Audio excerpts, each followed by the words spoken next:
Welcome to How We Grow, an essential playbook to grow and scale your vacation rental business with advice and insights from the best in the biz, with your host, Lynell Gordon. Welcome to How We Grow, the Vacation Rental Show. I am very excited today. I'm joined by someone who's worked across vacation rentals, hotels, and hospitality for 25 years and counting. Adam Knight is with us, and he is a speaker. He's a podcaster, the CEO and co-founder of Recreation Vacation Rentals in Seattle. He's joining me today, and I'm going to put him on the spot and ask him to share with us, just to start out, like 3 of the most important principles he's learned concerning hospitality. Oh, and by the way, Adam's just been named one of the 2024's most notable leaders by the International Hospitality Institute. And that's impressive. So congratulations, Adam. Thank you very much. It's great to be here. Thank you for having me on, Lynell. So putting me on the spot right out of the gate, 3 tips for hospitality. I'm going to give you 4. Beautiful. I'll over-deliver here. And I'm actually going to give you the 4 pillars for how we've built recreation vacation rentals. And it's very simple. We call it the 4 C's: cleaning, comfort, communication, and consistency. Cleaning, comfort, communication, consistency. It's the 4 C's. It's very easy to remember. And effectively, what it does is that gives us a lens by which to look at every decision that we make in the company. If it's concerning operations, sales, owner relations, is it going to, make the cleanliness of the homes better? So, if we're bringing on a new cleaner, for example, or we want to roll out a new process, or we want to bring on a new tool or some way of communicating with the team, is it going to help make the cleanliness of the home better? Which some would argue that that's the most important thing when it comes to vacation rentals. And it's certainly like, if it's not number 1, it's like 1.1. So cleanliness is obviously very important, but they're each important in their own right. Comfort, is it going to increase the comfort of the guest stay? Or is it going to increase the comfort for the team too? They have to be able to comfortably do their job and be able to communicate and get the tools that they need. And their job has to be as simple as it can possibly be, which anyone who runs a vacation rental management company knows that that can be tricky, especially if you've got a dispersed workforce. You're not all centralized in one area. Communication, vital. You have to obviously get the right information to the right people at the right time. That's obviously the most important thing. But do they understand the message? Did they get the message? Have you followed up? It's one thing, and this used to drive me crazy when I worked in hotels. I'd ask an employee, and I learned this because I got challenged with it when I was a line level employee. A manager would come and ask me, did you follow up with X, Y, and Z for whatever reason? And I would say, well, I emailed them, but I haven't heard back yet. And the manager would come back to me and say, well, email them again, like follow up again and make sure that they are doing the thing that you need them to do, or they have the information you want them to have. And then they confirm back to you.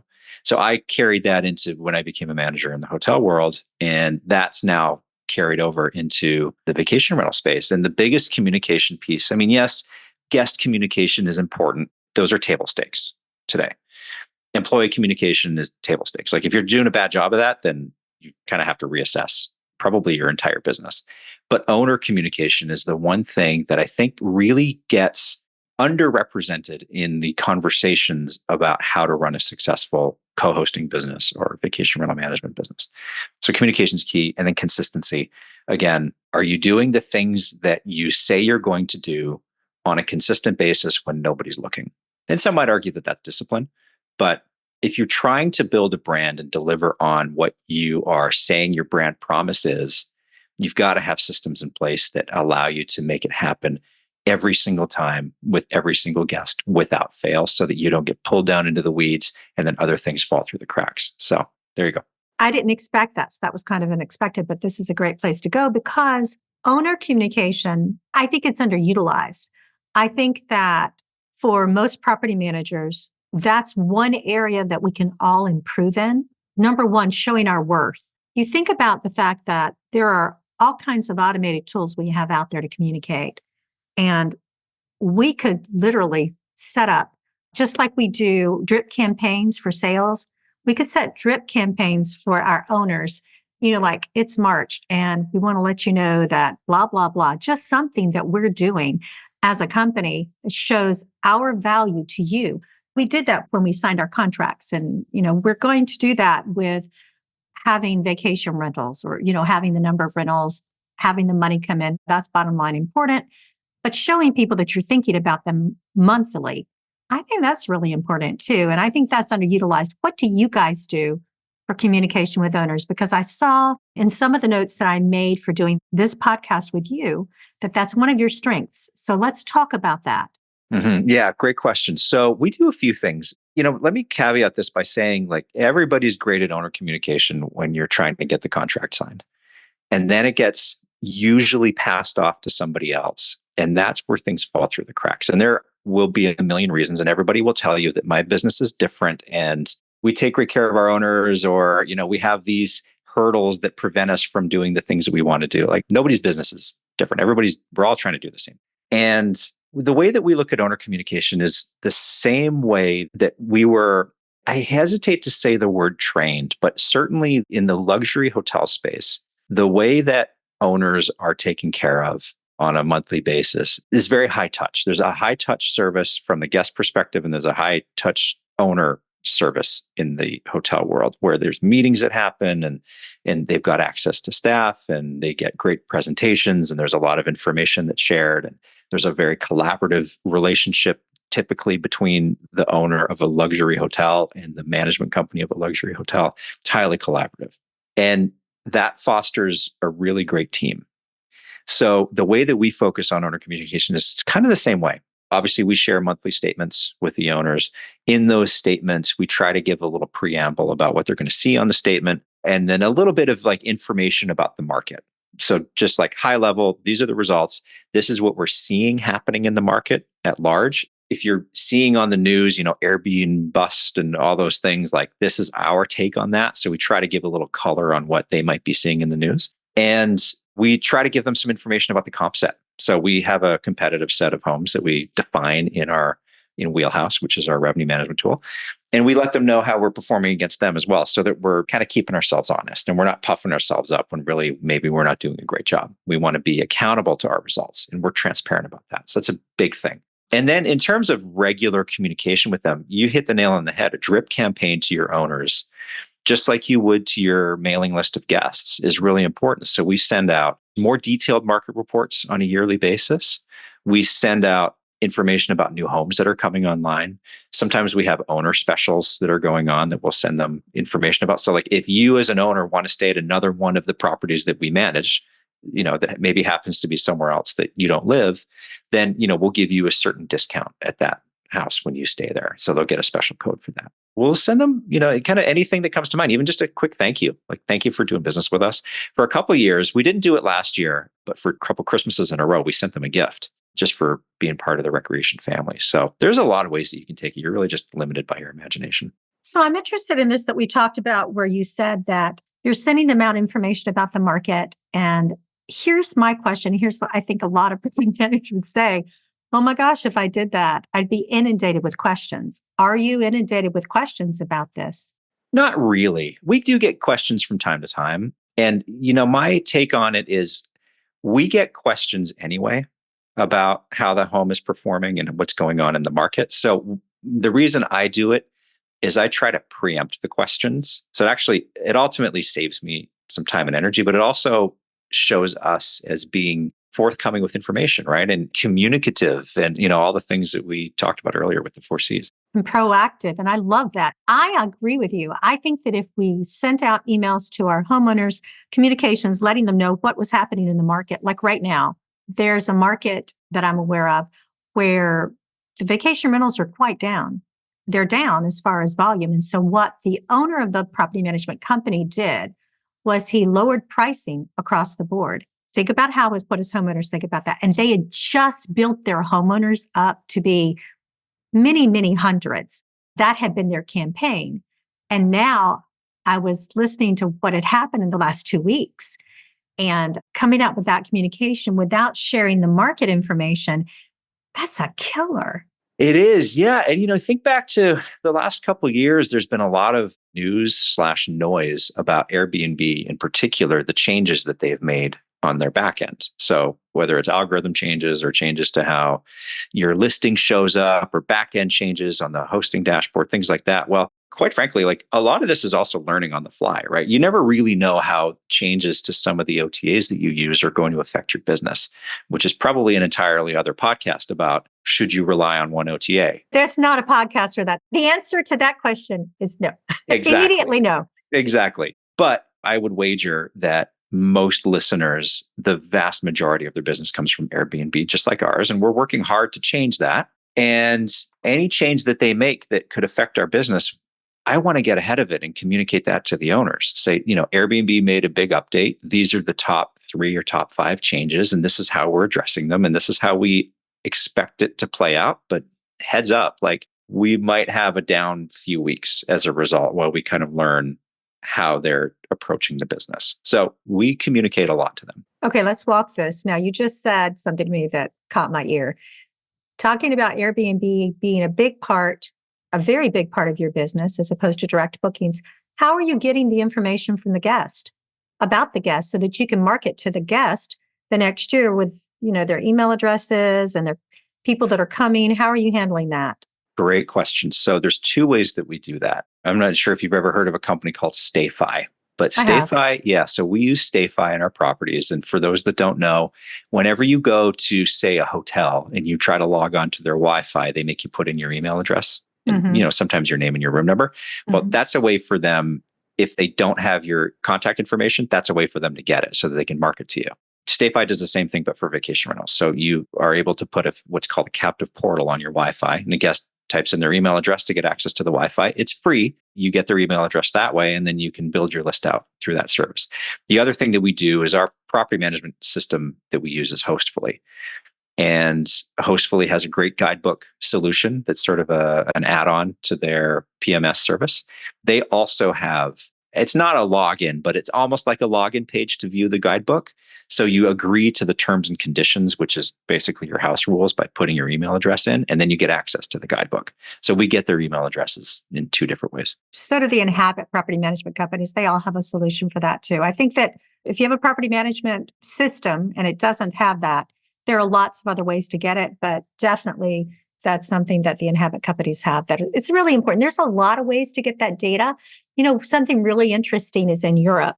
In Europe, WhatsApp is used everywhere. I use it all the time to communicate with my family who lives out of the country. And when I'm staying in Europe, I use it to communicate with the Airbnb. I do a lot of Airbnb in Europe because I find it easy and a lot less expensive than hotels. And so my husband's an ancient Hebrew manuscript researcher. And so we go to a lot of little tiny towns in Europe or even large ones like Berlin, but the Airbnbs there are totally different. Anyway, we use the WhatsApp. And with WhatsApp, they have access to your telephone number if you give that to them, and they can WhatsApp you, period. I wonder if it would be worth that to create some technology that would allow you to take that information and put it somewhere else and use it for marketing. Just saying. Yeah. I thought about that last time I was in Europe. Yeah. With all the AI tools out there right now, I'm sure there's some ingenious young person who understands it all that can ask it to write an app for you. Well, that's going to be really interesting the way it affects our industry in the next 5 years. There are people that are working really hard on that in our industry. They're brilliant that I'm just totally impressed with. But I love our vendors in this industry. They think out of the box and they really work for you. If you guys know vendors that you love and recommend, I'd love to hear about that too. The ones that really, really work for you, reach out to me on LinkedIn or on any of the social media channels. I'm on all of them. And let me know what you think about your vendors if you have some that you just love, because I think that one of the things about our podcast or my podcast here is that I really do want to help people to grow their vacation rental business. And part of that is finding the right partners. And look, I love Inhabit. Inhabit sponsors this. I'm a partner with them. I love them. I love what they do, but they don't have every single thing that there is out there. So if there's something else, I want to hear about it. Just saying. So Adam, right now, it's right before our season starts. We're about to get really, really busy. Tell me what you're doing in your business. What are the most important things that you're doing to prep? Yeah, great question. So we have a couple things that we do every year on a cadence. We've got quarterly maintenance, that we do at all the houses, which is owner paid, by the way. And I get that question all the time, but it's basically a preventative maintenance checklist that we go through every single quarter just to make sure that the general regular cleanings that happen, that, maybe the same person's in the same house all the time and they just stop seeing some things, which is totally normal. It happens, that we're just getting everything zipped up. So we do that every quarter. The other thing is that we do a safety and security audit in every home twice a year. And that just, again, makes sure that the smoke detectors, the batteries are replaced, that there's a fire extinguisher under the sink in the kitchen, that there's a stocked first aid kit under the sink in the kitchen, things like that. So it's a relatively short checklist, about 10 or 12 items. But as we get into busy season, we're just making sure that gets knocked out at all the houses. Something I was really surprised about, and I do a lot of vacation rentals here in the US too. One of the things I'm surprised about when I go visiting somewhere is I don't get great directions to the property. How is that possible that we still don't have that? I rented a place for vacation with my sister. We went down to one of these big, tens of thousands of dollars, huge mansions for our whole family. And they didn't have a great direction system that they gave. I would expect, like, for that amount of money, you should have technology that would text me and say, hey, Lynell, here's a link to the house. Go there. What do you do for directions to your houses? Yeah, good question. I mean, I think the tendency is to think that most people are leaning into like Google Maps directions to get to the house, or leaning into like an Uber driver to find directions. But, we've got a couple of properties that are like, once you know where it is, it's obvious. But there's one I'm thinking of in particular in Seattle, that it's in this neighborhood that it's in the north part of the city. And to get to the house, you have to drive down. It's a side street, but it looks like an alley. And it's at the very end of the alley. So the house is sort of like in this tiny enclave around a whole bunch of other houses. And it's really tricky, even what I know exactly where it is. And I use Google Maps to get there. And I still miss the turnoff every time.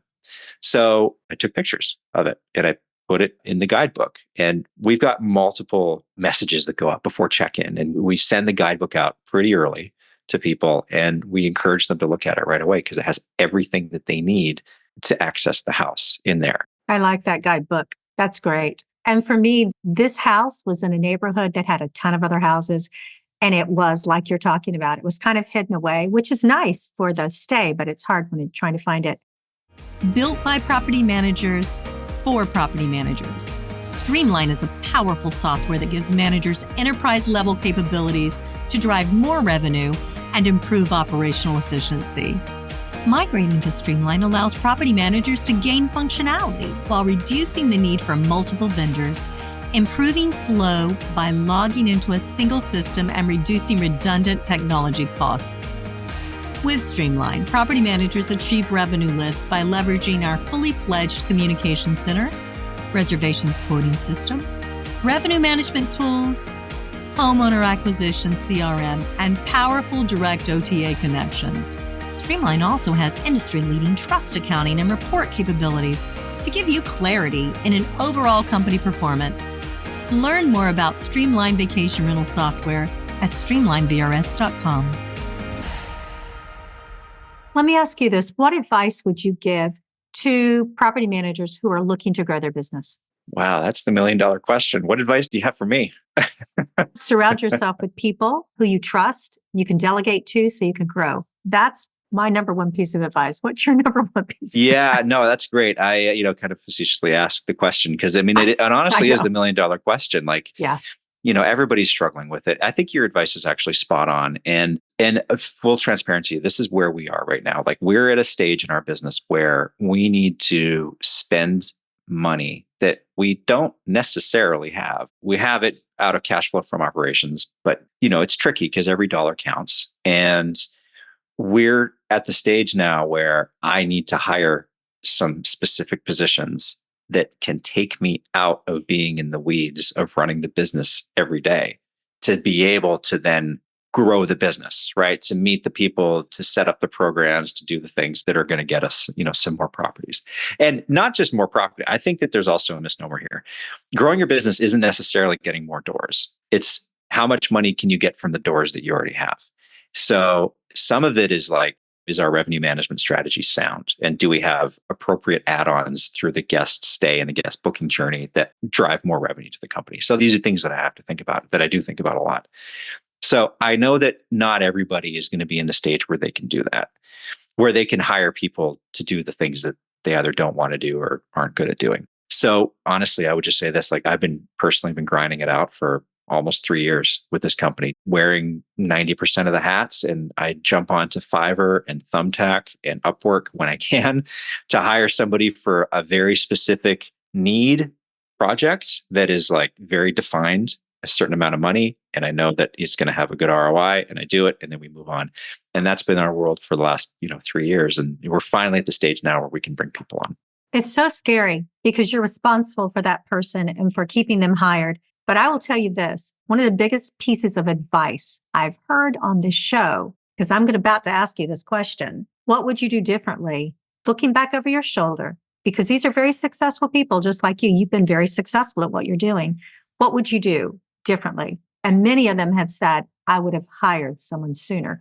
But when you're where you are, Adam, at this place in your business, and where I am at this place in our nonprofit is the same place. We know we have to have that main person who can take over a lot of what we're doing so that we can do the actual growth of the business, or we can assign to them those things that we need to grow the business. But it's such a big bite out of our revenue and our profitability that we hesitate and we wait. And so I try to keep in mind what people have said there and balance that against my ability to handle the responsibility of paying that person every month.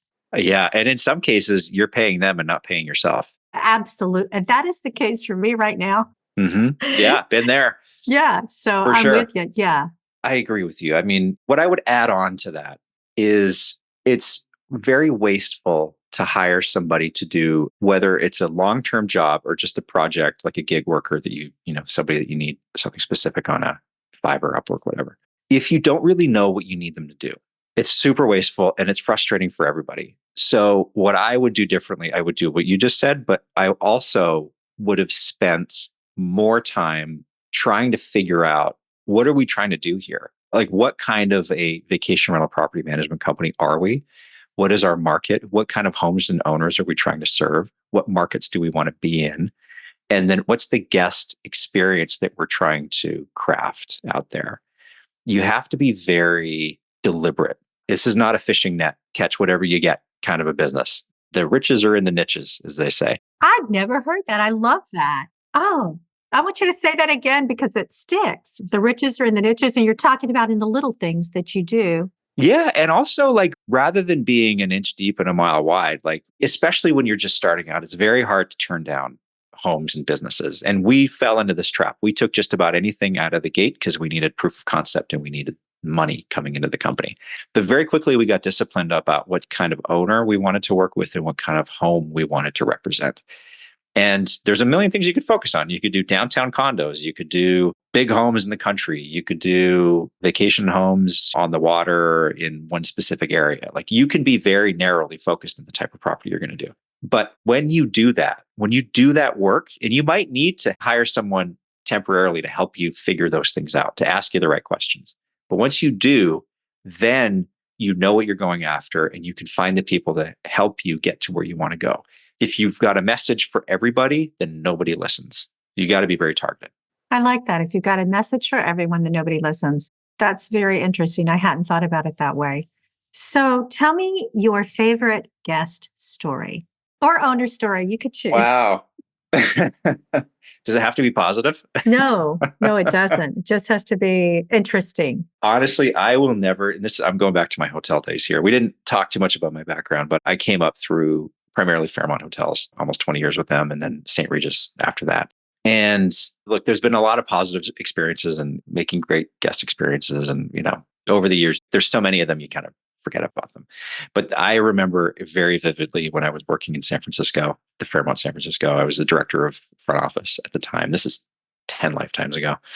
And we just had this one in particular group that was a very difficult, large group in the hotel to manage. And it was a new meeting planning company. Those times when there's just like, nothing can possibly go right. The stars align in the wrong way. And like, you can't help yourself. You have to laugh. Like it becomes comedic at how badly things end up going. Anyway, this was that experience over the course of a couple of days working with this group. And as the director of front office at a hotel, you are ultimately the one taking the shots for everybody else. And I got hauled out into the middle of the lobby and I got surrounded by all the meeting planners in this group and basically read the riot act about all the things that went wrong and how we ruined their company and ruined their experience for their guests and blah, blah, blah, blah, blah, blah. Anyway, that was, you got to take your lumps and not an easy experience to go through. But I'll say this, that made me more resilient in the long run. And that's the kind of thing, those types of experiences, because, there were several along the way, along the path.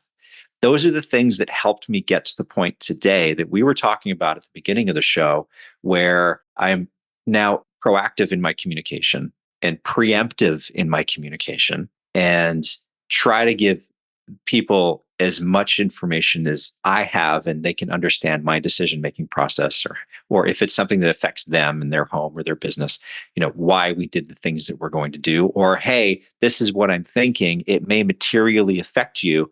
Do you agree with this, perspective and this course of action? So I guess that, ultimately, standing in the lobby getting yelled at the Fairmont San Francisco helped me develop one of the 4 C's in recreation as we sit here today. That's really interesting because you reminded me of something that happened to me. My background is programming. At the beginning, I was programming for a very large e-commerce company. We were pulling fiber optics at the time. And it was like my second month. And like I'm awed at this big manufacturing organization. It's really cool. But I was working on the database and I accidentally deleted part of the database all by myself. And I was very upset about it. I cried. I was young. I cried. I was very upset that I had made such a terrible mistake. It really upset me so badly. And everybody tried to comfort me. But when I went to my supervisor, and of course that came up, I remember his name was Steve, and he was cool, calm, and collected, kind of like Steve Schwab. Steve Schwab reminds me of him in a lot of ways. They're very smart. They're thoughtful. He was very thoughtful. He looked across the desk at me. He said, Lynell, he said, I know this was a big deal to you. He said, but did anyone die? And I thought, what do you mean, did anybody die? I'm thinking to myself, why is he asking me this? And I said, no. He said, then it can be fixed. Mm-hmm.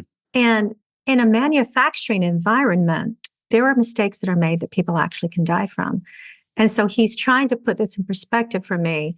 And I can't tell you, I probably used that example a dozen times over my career. When something like you're talking about happens, everything goes wrong in just the wrong way, but nobody died. And you learn from those mistakes. I never did a delete statement without an argument next to it again. Yeah, right. Yeah, it's so true. And it's hard in the moment to see the benefit that you're going to get from it. But I think at the end of the day, it just builds resilience. And I actually heard this quote the other day, like education, sure, it's important. But if you don't go through difficult times, you can't build that resilience. And success in a business is built on being able to navigate difficult times. And you can do that by having resilience. And failing. You never learn without failure. We just don't. And I just want to say, this has been memorable. I won't forget Riches Are in the Niches because it's a really easy way to remember. Guys, don't forget that your add-ons and those little things that you do to increase your revenue make a difference to your bottom line. And everybody's searching for those add-ons and those things that people will buy. And so Riches in the Niches is really, I just could do a whole show on Riches in the Niches. You sure could. Yeah. Take it and run with it. I want to get Scott Leggett on it. I want to talk to him, not about government advocacy, which he's really good at, but also talk about Riches in the Niches. Thank you so much. Is there anything else you want to share with our vacation rental managers about how to grow or anything you want to share with them before we end? Look, all I would say is that this is a pretty incredible community. And the thing that makes it special, I think what's different than a lot of other industries is that we're a community of people that just want to help each other. So if anyone has questions or needs advice or just has an idea and they want a sounding board to bounce it off of, you can feel free to reach out to me anytime. So how would they find you if they want to reach out to you? Best place is on our website, recreationstays.com. You can just hit the contact us button from there and the email comes right to my inbox. So just a reminder that Adam has built this from scratch. He's been incredibly successful and he's 3 years into it, guys. So if you're looking to start something or you have questions, he really is a great resource for how to make things successful and work. Thank you, Adam, so much for being with us. I appreciate it. It was great. This episode of How We Grow was brought to you by Streamline. To find out more about how Streamline can help grow your vacation rental business, visit streamlinevrs.com. Make sure to search for How We Grow in Apple Podcasts, Spotify, and Google Podcasts, or anywhere else podcasts are found, and hit subscribe so you never miss an episode. On behalf of the team here at Inhabit, thanks for listening.